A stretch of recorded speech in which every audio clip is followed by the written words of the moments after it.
Hello दोस्तों, आप लोग को फिर से एक बार जीरो टू हीरो क्लास में स्वागत है। जैसे कि हम पिछले क्लास में देख रहे थे दर्पण के बारे में देखे थे। जैसे कि देखे थे कितना टाइप्स होता है दर्पण का, ठीक है। उसमें से पहला जो दर्पण था समतल दर्पण, उसको इंड कर दिए थे। अब जो दूसरा जो है वो मेरा गोलीय दर्पण है, जो आप लोग को सबसे लास्ट में वीडियो में दिखा होगा, ठीक है। गोलीय दर्पण के बारे में, ठीक है। उसके बारे में आज पढ़ने वाले, ठीक है। जैसे कि पहला जो टॉपिक हम इंड किए थे, कौन सा इंड किए थे? समतल दर्पण। आज क्या पढ़ने वाले हैं? गोलीय दर्पण की किसी के बारे में पता कोई हो ऐसा जो गोलीय दर्पण के बारे में बता सकता हो? गोलीय का मतलब क्या होता है? गोल होता है, उसी को ना गोलीय का मतलब होता है गोल। तो क्या होगा इसका कोई भी बताओ डिफिनीशन। नहीं पता है? लिखे पहले क्या, तब फिगर बनाएंगे। लिखो तब पहले समझाते हैं। देखो, ऐसा दर्पण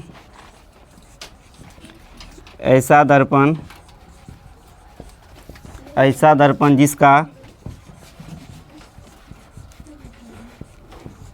परावर्तक सतह,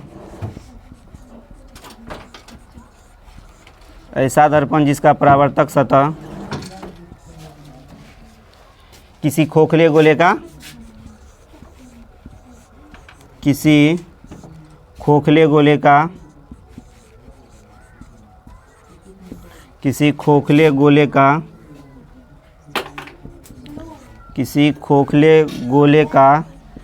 एक भाग होता है, ठीक है। एक भाग होता है, ठीक है। उसको क्या बोलेंगे हम? उसे हम क्या बोलेंगे? गोलीय दर्पण। कोई ऐसा पॉइंट है जो पॉइंट में दिक्कत है? खोखले का मतलब हम लोग क्या समझते हैं? खाली। मतलब मैच खेले हो? जब हम मैच खेलते हैं तो देखते हैं, जब छोटे या छोटा हाथी वाला बॉल से खेलते हैं, क्या बोलते हैं उसको? प्लास्टिक वाला बॉल से जब हम मैच खेलते हैं, जब मैच खेलते खेलते हुआ क्या होता है, एक टाइम में बॉल क्या होता है, दो आधा हो जाता है, मतलब फट जाता है। तो उसमें देखते रहते हैं कि कुछ नहीं होता है ना। खोखला रहता है ना, खाली जगह रहता है ना, उसमें कुछ नहीं रहता है अंदर में भरा हुआ। जिसके अंदर कुछ नहीं होता है ना, उसको खोखले बोलेंगे, ठीक है। जैसे गोला के अंदर कुछ नहीं होता है ना, उसको बोलेंगे खोखले गोले।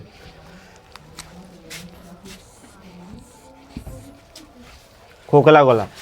जैसे एग्जाम्पल के लिए हम पहले समझते हैं कि ये क्या होता है, खोखला गोला क्या होता है, ठीक है। अगर ध्यान दो, लिखना ना बंद करो, लिखे बाद में भी लिख लेना। जैसे कि एक गोला है, ठीक है। गोला बनाए। गोला कैसा होता है? गोलाकार ना। गोला बन गया, सही बना। जब हम गोले को खाली रखते हैं तो वो हमारा क्या कहलाता है? खोखला गोला ना। इसमें क्या बोला है? गोलीय दर्पण। ऐसा दर्पण जिसका परावर्तक सतह।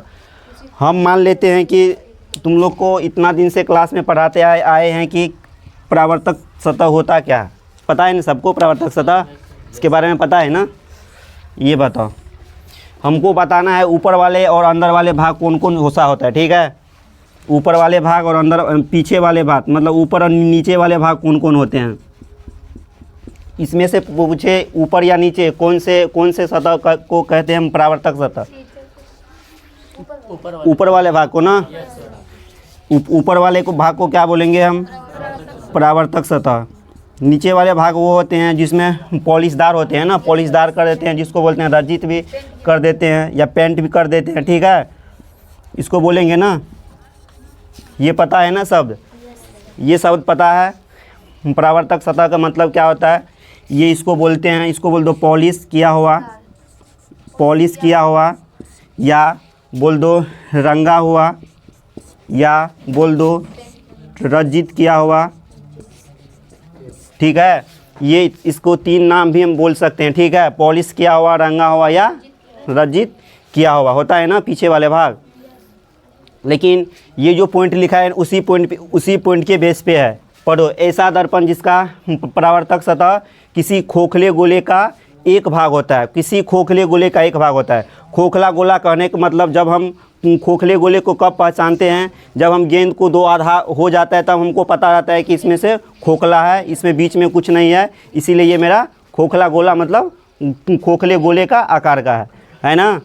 चलो, जैसे दर्पण में तो ऐसा नहीं होता है सर। कौन सा दर्पण?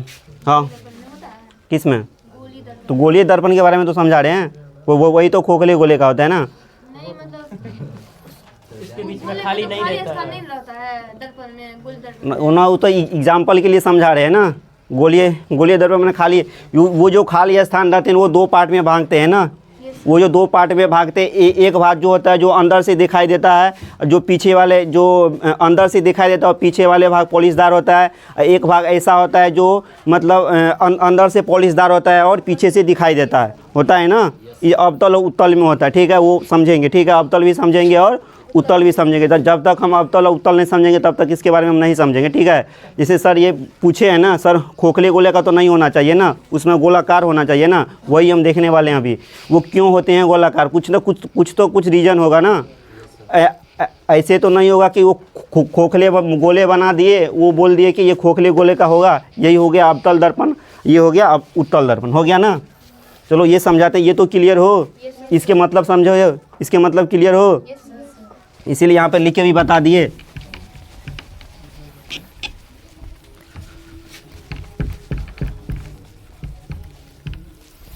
चलो अब हम एक और गोला लेते हैं, ठीक है। अब क्या करते हैं, हम एक और गोला लेते हैं, और हम क्या करते हैं, एक और गोला लेते हैं। ये क्या है? गोलाकार है ना। जब हम गोला को क्या करते हैं, दो आधे भाग में काट देते हैं, मतलब दो आधे भाग में बांट देते हैं।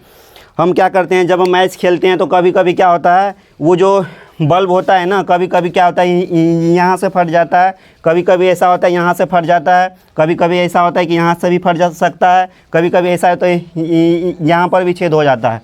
वो कोई गारंटी नहीं है कि बल्ब कौन सा डायरेक्शन में फट रहा है, होगा ना। चलो ये मिटाते हैं।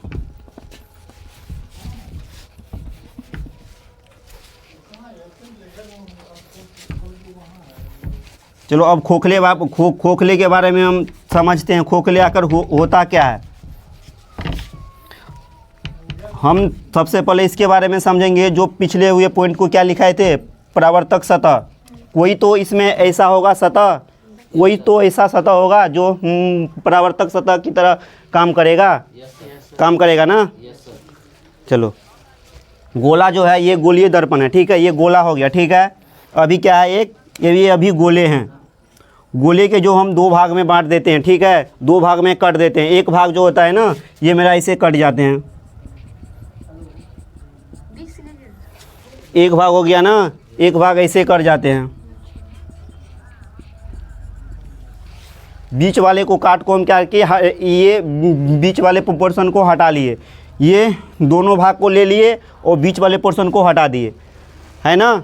बीच वाले जो पोर्शन है उसको हटा दिए हम, ठीक है। और दोनों जो साइड है उस साइड को हम ले लिए, ठीक है। ये जो दोनों साइड है देखना, ठीक है, ये वाले बीच वाले भाग को हम हटा लिए।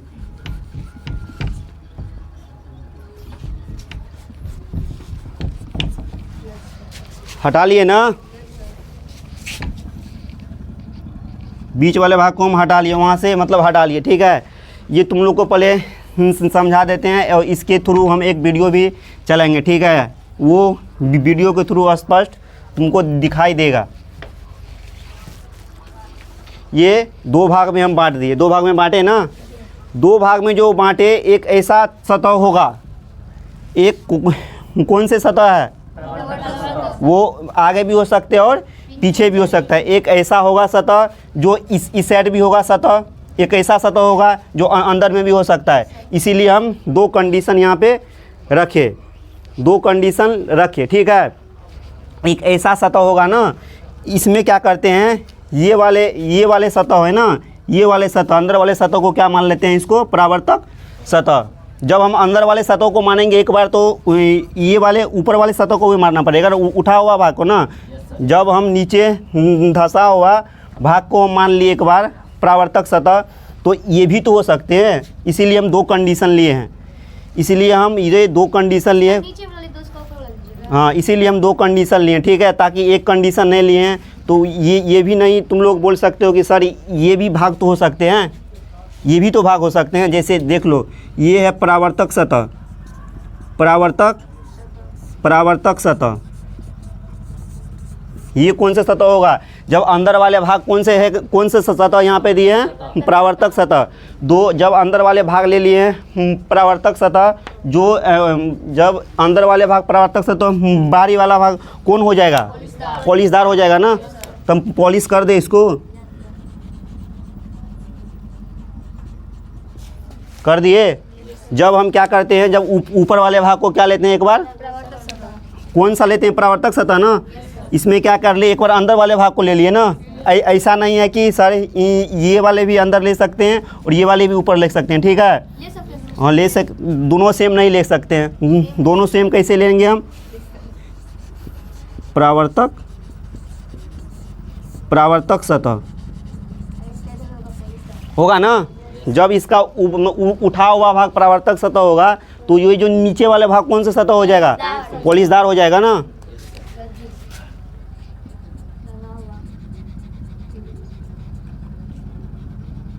ये बात अभी तक का क्लियर है?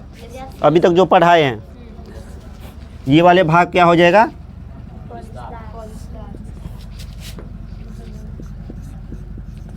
पॉलिशदार हो सकता है, या रंगा हुआ हो सकता है, या रंगा हुआ हो सकता है, या रज्जित हो सकता है।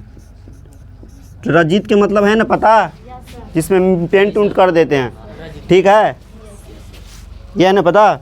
ये वाले भाग कौन सा हो जाएगा? ये भी तो भाग हो जाएगा पॉलिशदार हो जाएगा ना। रज्जित होता है सर। तीत होता है लेकिन पढ़ते हैं रज्जित, ठीक है। ये होता है रंगा हुआ हो जाएगा ना, या क्या बोलते हैं? रज्जित। रज्जित। यहाँ तक क्लियर हो? इसके बारे में समझे हो? हाँ, जब हम पिछले क्लास में आप लोग को बताए थे, किसका टाइप्स बताए थे?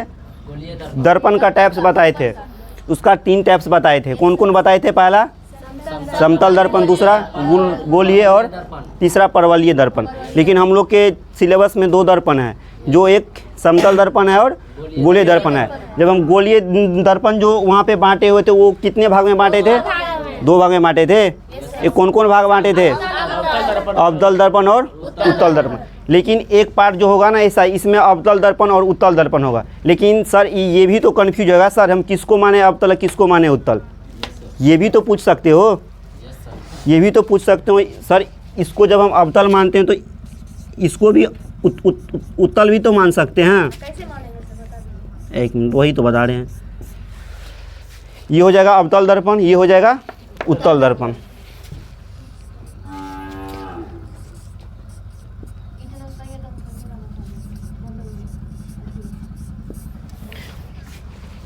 लेकिन कोई कोई ऐसा भी होगा, ये भी बोल सर ये जो माने अवतल, हम इसको मान ले उत्तल, इसको मान ले अवतल, ये भी तो हो सकता है। लेकिन ऐसा कंडीशन क्या आया जो इसको अवतल मान लिया, इसको उत्तल मान लिया? जब हम ये जो दोनों रीजन है, जब हम फोकस पढ़ाएंगे तब इसका रीजन बताएंगे, ठीक है, ये क्यों मानते हैं, ठीक है। तब तक के लिए हम जान लेते हैं कि अवतल दर्पण होता क्या है और उत्तल दर्पण होता क्या है, ठीक है। अब जो पॉइंट, 2 पॉइंट कहाँ से आया? अवतल और उत्तल। जैसे ये गोलाकार है, ये गोलाकार है ना, एक भाग होगा अवतल, एक भाग होगा उत्तल। अब यहाँ पे मान सकते हैं, अब तो कोई दिक्कत नहीं होगा, इसलिए वहाँ पे काट के बता दिए हैं, ठीक है, गोले को काट के बता दिए हैं। ये भाग काटे हैं ना, ऐसे काटे हैं ना, काटे हैं ना। ये भाग को क्या कर दिए? पॉलिशदार ना। Yes sir. बाहरी भाग को क्या किया इसमें? पॉलिशदार। अंदर वाले को भाग को क्या बोलेंगे? परावर्तक। परावर्तक सतह। ये वाले भाग को हम क्या बोलेंगे? परावर्तक। बाहर लिखते हैं और भी लिखना पड़ेगा, कोई बात। परावर्तक सतह हो गया ना? जब हम इसमें अंदर वाले भाग को क्या मान लिए हैं? परावर्तक सतह। तो इसमें बाहर वाले भाग क्या हो जाएगा? परावर्तक सतह ना। या अंदर वाले भाग कौन सा हो जाएगा? पॉलिशदार। वहाँ पे किए हैं ना?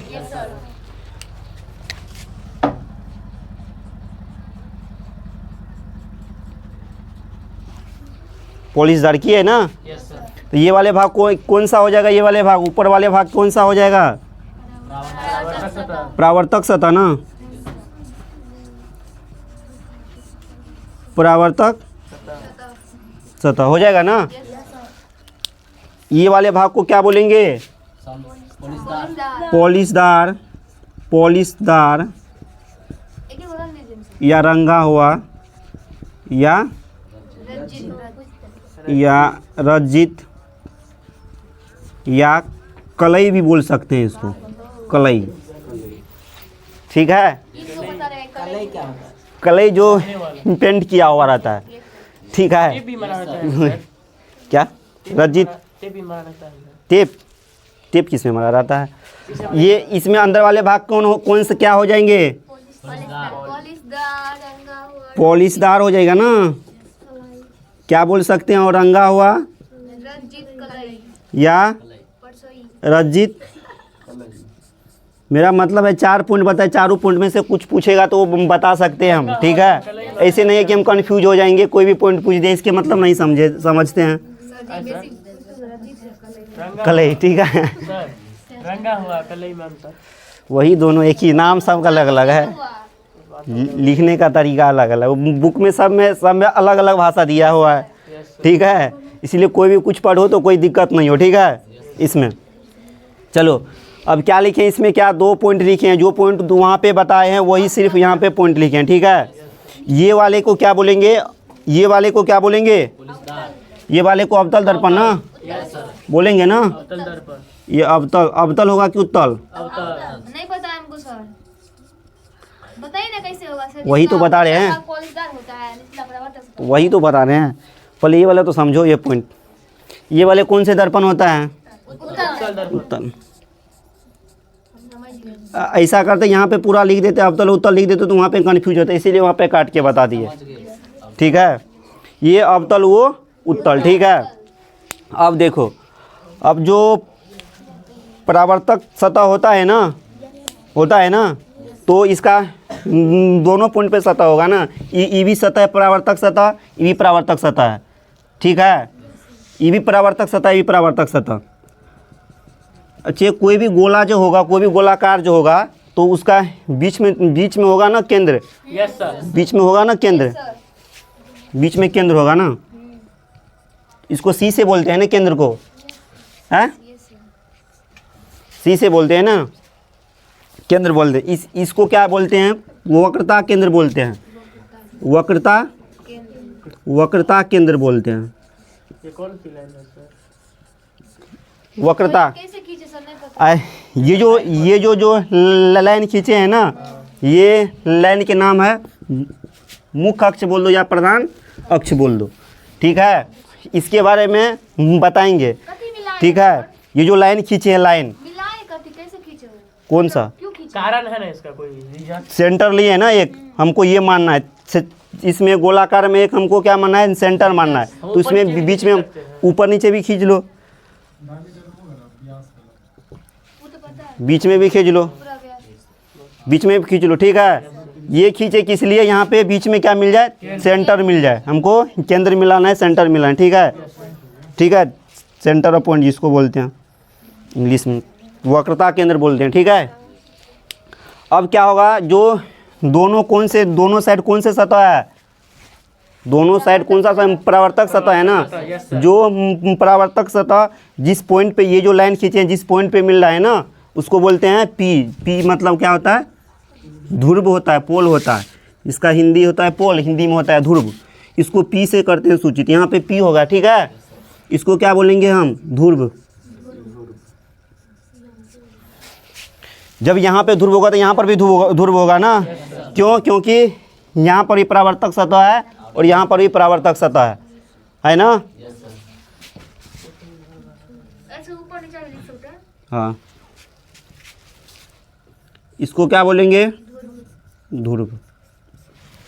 ये जो माने हैं, ये जो सतह माने, इसको क्या बोलेंगे? मुख अक्ष या प्रधान अक्ष। ये दर्पण कर्व होता है, इसलिए जल्दी नहीं फूटता है, समझे? मुख अक्ष प्लेन में क्या होता है? या फूट जाता है। प्रधान अक्ष, ठीक है। इसको मुख अक्ष या प्रधान अक्ष बोलते हैं, ठीक है। सर बना दीजिए सर, बना दीजिए सर। रुक जाओ, एक मिनट रुक जाओ, एक चीज़ समझाने दो। सर यहाँ पे यस सर।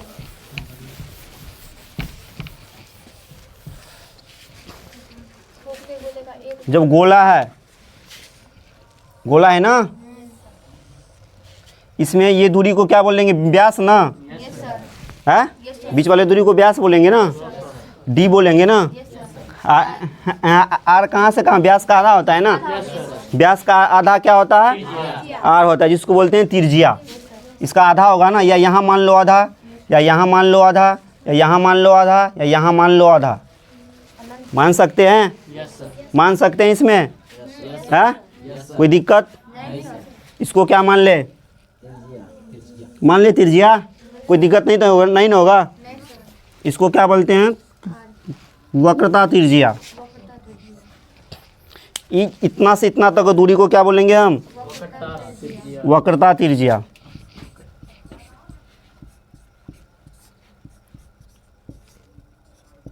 वक्रता त्रिज्या बोलेंगे ना। अब और कुछ भी है? Yes sir. व्यास। व्यास तो मान लिए, ये तो पूरा व्यास हो गया ना, डी मान लो पूरा। और भी कुछ है? एक भी तो है। इधर नीचे सर। ये जो दूरी है, ये भी तो दूरी कुछ ना कुछ होगा। ये जो कट किए, ये भी तो दूरी ना कुछ नाम होगा। ये जो दूरी जो हम कट किए हैं, ऐसे तो नहीं कर दिए ना डॉट डॉट देके। इसका भी तो कुछ ना कुछ नाम होगा। इसका नाम क्या है? द्वारक बोलते हैं, द्वारक। द्वारक, इसका नाम है द्वारक, ठीक है। और एक होता है फोकस होता है, और फोकस दूरी होता है, उसको बाद में हम समझेंगे। वो जो फोकस होता है ना, P और C के बीच में होता है फोकस, ठीक है। P और C के बीच में क्या होता है? फोकस होता है। P और C के बीच में क्या होता है? फोकस। फोकस को F से करते हैं सूचित। अब P और F के बीच की दूरी को फोकस दूरी हम बोलेंगे, इसके बारे में हम समझेंगे, ठीक है। इतना तक क्लियर हो? वो सब समझेंगे। जब तक हम फोकस नहीं समझेंगे, तब तक हम फोकस दूरी नहीं समझ पाएंगे, ठीक है। उसके बारे में समझेंगे। इतना तक क्लियर हो? कोई ऐसा पॉइंट हो जो नहीं समझ में आए? ये पॉइंट हो ऐसा जो कहाँ से सर आया पॉइंट, वैसा भी है कोई पॉइंट? आप लोग को ये भी हम बता देना चाहते हैं कि जैसे कि ये फिगर जो जैसे बनाए हैं, आप लोग के सामने एक वीडियो चलाते हैं, ठीक है। वो वीडियो आप देखिए, तब इसके बाद हम आप लोग को बताएंगे, ठीक है। चलिए कंप्यूटर मास्टर जी वीडियो लगाइए।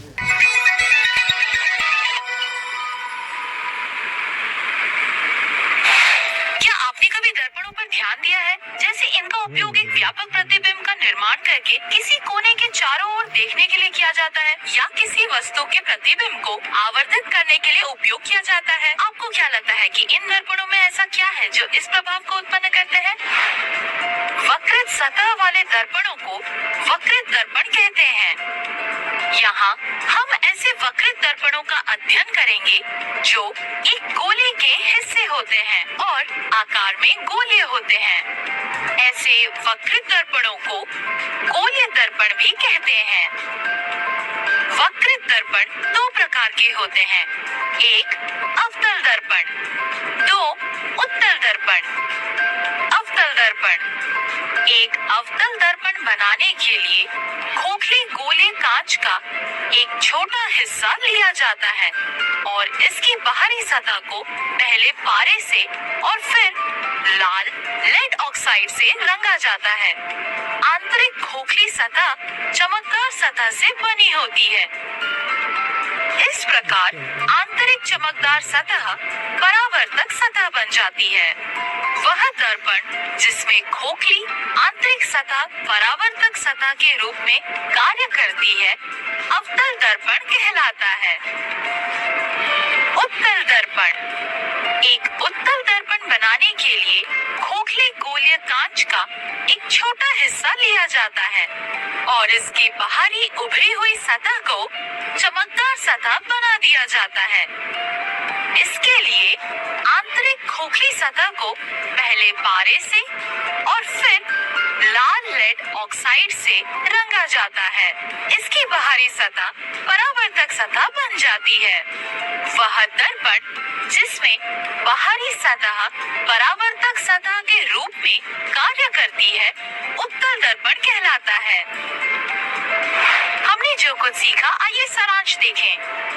वक्रित सतह वाले दर्पणों को वक्रित दर्पण कहते हैं। ये वक्रित दर्पण दो प्रकार के होते हैं। पहला अवतल दर्पण और दूसरा उत्तल दर्पण। अवतल दर्पण में आंतरिक सतह परावर्तक सतह के रूप में कार्य करती है और उत्तल दर्पण में बाहरी सतह परावर्तक सतह के रूप में कार्य करती है। वक्रित दर्पण आमतौर पर कई वस्तुओं में उपयोग किए जाते हैं। हर दिन उपयोग होने वाले दर्पणों से लेकर आधुनिक दूरदर्शियों में वक्रित दर्पण किस प्रकार कार्य करते हैं और कैसे इनका इस दर्पण और उससे परावर्तित प्रतिबिंब पर एक नजर डालिए। हमने पता लगाया है कि प्रतिबिंब को संशोधित करने और इससे उत्पन्न विभिन्न प्रभावों में दर्पण का उपयोग कैसे किया जाता है, जैसे कि सामान्य दर्पण की दुनिया की तुलना में एक बड़े प्रतिबिंब का निर्माण करना। इसे समझने के लिए पहला चरण गोलीय दर्पण और उनकी पदों पर एक नजर डालते हैं। अब हम गोलीय दर्पण से संबंधित पदों के बारे में चर्चा करेंगे। वक्रता केंद्र। गोले का केंद्र जहां से गोलीय दर्पण को काटकर अलग किया जाता है, गोलीय दर्पण का वक्रता केंद्र कहलाता है। ध्रुव। गोलीय दर्पण की परावर्तक सतह के केंद्र बिंदु को गोलीय दर्पण का ध्रुव कहते हैं। P गोलीय दर्पण का ध्रुव होता है। मुख्य अक्ष। गोलीय दर्पण के ध्रुव P और वक्रता केंद्र C से गुजरने वाली काल्पनिक रेखा या दिशा को गोलीय दर्पण की मुख्य अक्ष कहते हैं। वक्रता त्रिज्या। गोलीय दर्पण के ध्रुव P और वक्रता केंद्र C के बीच की दूरी गोलीय दर्पण की वक्रता त्रिज्या R कहलाती है। फोकस। गोलीय दर्पण की मुख्य अक्ष के समानांतर प्रकाश किरणें परावर्तन के बाद अवतल दर्पण के मुख्य अक्ष के जिस बिंदु पर मिलती हैं या विचलित हो जाती हैं और उत्तल दर्पण में मुख्य अक्ष पर स्थित किसी बिंदु से आती हुई प्रतीत होती है, तो वह बिंदु गोलीय दर्पण का फोकस F कहलाता है। फोकस दूरी। गोलीय दर्पण के ध्रुव और फोकस के बीच की दूरी गोलीय दर्पण की फोकस दूरी कहलाती है।